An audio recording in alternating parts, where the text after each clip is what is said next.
ak sledujete toto video alebo počúvate tento podcast a chcete niečo zmeniť, tak ísť na to postupne.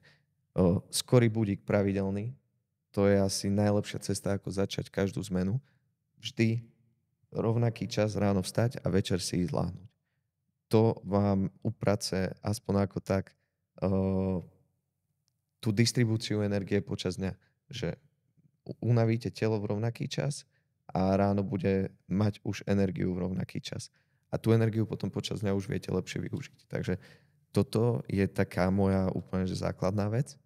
Potom je tam určite aktivita každý deň.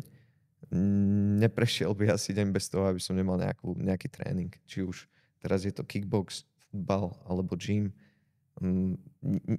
Naše telo, ako som už spomínal, je na ten pohyb stvorené, takže pokiaľ ste zdraví a máte 2 ruky, 2 nohy a nehýbete sa, tak by ste sa mali začať hýbať. Určite. Takže tá aktivita ja som čítal takú štúdiu, že človek vo veku od 16 do tých 30 rokov, v tom najproduktívnejšom veku, by nemal absolútne sedieť vlastne doma. Že by si nemal zažiť ten stav, že prídeš domov zo školy alebo z roboty a sadneš si na gauč a pustíš si, vieš, čo Netflix a čakáš, kým odíde deň.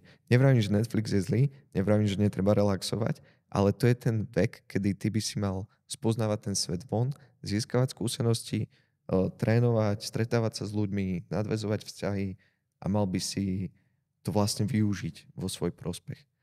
Čo mi tak dávalo celkom zmysel, lebo že doma by mal ten mladý človek akoby len spať. Hej?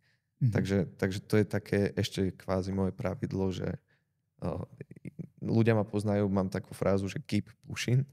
To používam teda a to vyjadruje presne túto myšlienku, že stále niečo robíš, stále niekam smeruješ a stále na niečom akoby pracuješ.